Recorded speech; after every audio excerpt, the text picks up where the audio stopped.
Couples of Reddit. What's the most unromantic thing that's happened between the two of you that actually is a stronger indication of love than others might think? My husband got diarrhea so bad that it went everywhere in our bathroom, and I accidentally sat in it. I cleaned everything off, and jumped in the shower to clean his poop off while he was still going. I started puking in the shower from the awful seafood food poisoning smells. He says his time for me is us waiting in a drive-through line, and I sneezed a giant snot rocket all over my shirt and freaked out trying to hide it and find a tissue. Cute. Was it a big ol' sea biscuit or just a juicy blob? Blob. Ha ha ha ha. Why would you worry so much over that? I could see if it was some huge gooey mess that went from nose to chin to neck or something, but a regular ol' snot rocket shouldn't worry anybody to witness from their partner. Maybe, but I was 23 and we had only been together for a short time. Hey, I am 23 right now. I can understand that a lot better. Thank you, friend. I gave my wife a kidney. My then boyfriend spent an evening with me trying to give one of my cats a pill. He's a difficult, headstrong bastard of a cat to pill, so the whole process took well over an hour. Even with the two of us humans working together, that convinced me said boyfriend was the one, and we've now been married over 5 years. We still have the cat. He sleeps between us every night. My partner and I took in his mother when it became obvious that she was coming down with Alzheimer's. It's been super rough and we were pushed to the point of breaking up several times over the first couple of months. It sounds weird, but it's been one of the better things to happen to us. We've been forced to confront things about each other and really work hard on our communication and conflict styles. It's been a ton of work, but our relationship is stronger for it. For Christmas this year, me and my wife agreed not to exchange gifts. We have a 2-year-old and we are powerfully broke, and we are both pragmatic enough to not secretly buy gifts when we say we won't. On Christmas morning she hands me my stocking and I find one bag of fizzy cola and orange soda high chews. I got some other things from my parents and from her family. Things worth a lot more than a bag of high chews, but that was by far my favorite gift. I had never eaten them before, but I have a soft spot for novelty candy, and they were exactly the kind of gift that I would never have purchased myself. But that made my life just a little better by their addition. It was a gift that to me said it doesn't matter what our budget for gifts is, I will always be able to find something that puts a genuine smile on your face. Conclusion while reading this thread. Poop makes love stronger. My wife, then girlfriend, yelled at a doctor in the ear when I was about to have another seizure. Dipshit apparently didn't study up on neurology and told her adults can't have absence seizures and they're pronounced absence seizures. I was fading in and out, but seeing my wife set him straight prior to be knocked out by a ridiculous dose of Benzos will always be one of my fondest memories. Probably when she talked me down from a panic attack when we were trapped in an elevator, and the next day when I talked her down from one as we down climbed a mountain. We were at our worst, most scared, totally lost and afraid, and the other was there. It's why I've known I'll marry her since our first date. Agreed on a budget, debt-free, paid off more than $60K, taught us how to work on goals together. I'm a really clumsy person, mostly due to my disability, so I'm used to people getting rather upset when I knock stuff over, spill things, break things, etc. I was on the couch with my boyfriend and we were having a deep and serious conversation. I moved my arm out to stretch and ended up spilling an entire can of Dr. Pepper all over him, the couch, and the floor. I braced myself for upsetness, but he just went, "I love you. Don't worry about it. Let's clean it up together." That was the first time he said "I love you," and the biggest indication that he was a keeper. How tenderly he helped care for my mother when she was terminally ill. I helped him pay for his school so he wouldn't get kicked out due to lack of funds. The romantic side actually comes from him accepting. He spent years becoming financially independent because that was how his parents controlled him. To him, financial independence was the only way to have autonomy.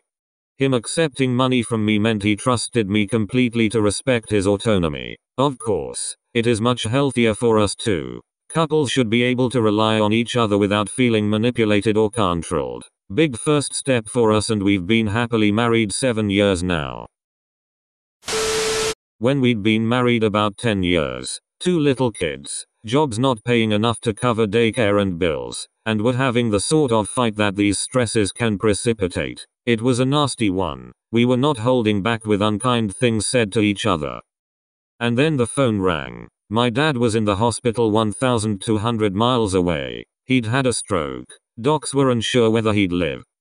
The fight stopped and she told me to get in the car and go to the airport. She'd have tickets waiting for me at the counter. She'd call my boss and explain that I was flying across the country. Take how much time I needed. She would take care of the house and the kids and to not worry about anything but taking care of my family. Dad made it a few years after that, but now I know that no matter how hard life gets, and however much 2 volatile pig-headed jerks fight and yell, she isn't just on my team. She is my team. We'll be married 30 years this year. Life happens, and sometimes people aren't perfect, but when the world is against me, that little woman will grab my arm and we'll roar together, and nothing will break us. I grew up with my grandparents BC. Both my parents had to work various jobs simultaneously, so my grandfather was my world. I took care of him during his last 5 years. When he became bedridden, I tried to visit him as often as I could. He lived with an elderly aunt who fed him, but needed me to bathe him and, eventually, change his diapers and so on. Early in our relationship, my now wife would come over sometimes. One time I got to his house and found his fridge full and him watching TV, eating a bowl of ice cream. My wife had gone a few hours before me without telling me. 6 months later I proposed. Did you know she was the one before, or did it hit you in that moment? Your wife sounds like a beautiful human. I kinda felt it, but that moment just sealed the deal for me.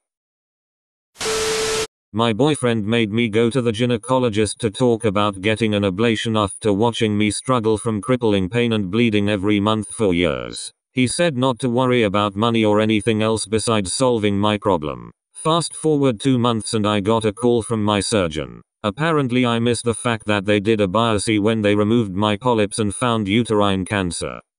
Had I been stubborn and continued to ignore my miserable periods for years, who knows what could have happened to me. No one expects uterine cancer in someone under 30. He held me while I cried, took me to every appointment, and helped me when I recovered after my hysterectomy. That dude is my rock. Why am I reading this? I don't even have a girlfriend. Edit. Thank you so much for the love. This is actually my first time to post and I am pretty happy with the community here. Who cares? I love you and these are good stories. Now that's too fucking wholesome. Oh. You now have a GF. Named Dustin. My wife and I came to understand that we can sleep apart for the sake of comfort and good rest, without it being an expression of emotional distance. When my husband and I first got married, we bought a king-size bed and our own blankets. Best decision we ever made. Saved us so much arguing. Some people I've told think it weird, but I am free to cocoon in my blankets and he is free to only sleep under a sheet. Neither of us snore, so it works well. I have a now 12-year-old daughter who is not biologically his. However, she calls him dad now and he always refers to her as his daughter. When she was about 10, he'd been moved in about 6 months. We were settling into things as a family. I was working and they were home hanging out and she got her first period. I had briefly had a couple small discussions, enough that she knew what was happening, but was pretty unsure what to do. So he handed her some toilet paper, told her the basic girl trick of putting it in her underwear and took her to the store. He helped her pick out some pads, detoured to the ice cream, chocolate, chips and bakery section and picked up Junior Advil just in case. They settled in on the sofa. He explained the basics of how to use it, showed her a quick YouTube video, made up a hot water bottle for her, popped her dirty clothes on to soak, and they snuggled and she talked about it and they googled answers if he didn't have them. I came home to them having a nap on the sofa looking like a slumber party exploded and a happy child. Probably one of the moments I've loved him the most. Edit. Holy crap, I went to bed and this blew up. I was expecting it to get buried with how busy the thread already was. I'll try to respond to everyone. My husband's family lived across the country and used to send us boxes of their almost new, good quality clothes that they no longer wore. The men clothes were great for hubby and sons, but the female clothes were always a bit too small as I had gained a lot of weight since they had seen me last. My husband always felt so bad for me. Then one time, my hubby lifted up a pair of pants out of the box and said happily, "These will fit you. They are huge." I still remember the look of horror that passed over his face once he'd realized what he'd said, but I loved the fact that he was happy for me getting a new pair of pants. My first child was a stillborn, holding my wife while we both bawled our eyes out as she vomited on me and bled all over the bathroom floor. It's a memory that will stick with me forever. I feel this in my soul. We had a miscarriage before our boys and it truly is a lonely experience. He was the only one who understood what I was going through. I remember being so shell-shocked after my D&C. I lost it in the shower. I sobbed and screamed and he just let me. I came out of the bathroom and we just cried together. That pain is so fucking profound. It took me over 6 months to be functional again. Him too. The night my water broke with the twins, we had talked about the baby we lost and still had a good cry about it. Edit. Thanks for the gold, stranger. Red heart. I made dinner and dropped it on the floor as I was serving it. I was really upset, until she was like, "Oh well," and scooped it up and started eating. In biology class, she picked up her dead formaldehyde frog and made it dance while singing "Hello My Baby." She had such a great sense of humor. 3 things. Bringing me a balloon on the birthday of my recently passed grandfather. He did this 2 weeks after knowing me, and my grandfather passed only a week prior to us meeting. He brought the balloon because the rest of my family was visiting his gravesite and releasing messages to heaven, and he wanted me to be able to do the same even though I was away at school. I had to have last-minute surgery about a week before our wedding. Where the surgery was could have made the honeymoon a bit more untraditional if you catch my trip, but had to be done. He waited on me hand and foot and took me to and from the doctors etc. all right before we promised to be together forever. Short but being my rock during panic attacks. This man makes me thank the heavens daily for how lucky I am. My boyfriend was allergic to my dog, was afraid of dogs, didn't like my dog. He avoided coming over to my apartment because he truly didn't know how to deal with her. One night, he and I had plans to meet for dinner. I was getting ready to leave when suddenly my dog had a seizure. I called my boyfriend to cancel dinner in the cab on the way to the vet. I think he could tell I was freaking out, so he asked for the address, showed up at the vet, took me and the dog home in his car, and had brought Peruvian chicken to eat at my place. Now he takes allergy pills, the dog sleeps at his feet, and he and I got engaged last month.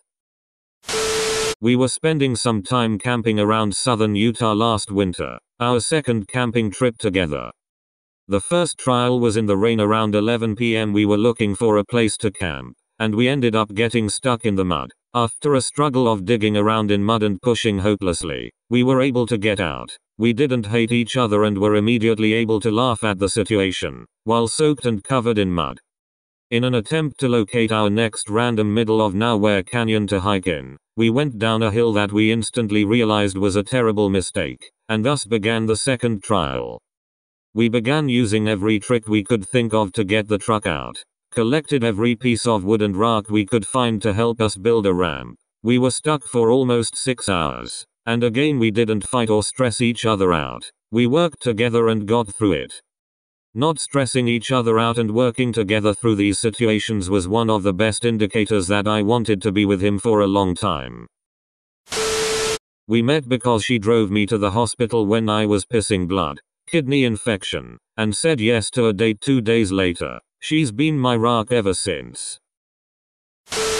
10 years ago I was set up with a guy through a friend. A bunch of us stayed over at this friend's house because we were running a 5K the next day, and mostly to pre-party. This guy and I flirted all night and decided that we needed to drunk cuddle. Found an air mattress and snuggled. He was legit a nice guy. No expectations of anything from me. At some point in the middle of the night, drunk me managed to get off the air mattress and make it to the bathroom to puke. I made it in time. Whew.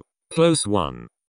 The next morning I wake up at the butt crack of dawn for the race. Nice guy starts laughing at me. Apparently, when I came back to bed he asked me if I was alright. I said I puked but I was good. Oversharing is caring. And he asked if I made it to the toilet. I said no. Say what? He asked where it was and I screamed in the sink and fell asleep. Nice guy went in the bathroom and sure as hell. Puke in sink. He cleaned it all up for me. Shoved hunks of pizza puke down the drain and everything. He cleaned up sink bath for someone he knew for 4 hours.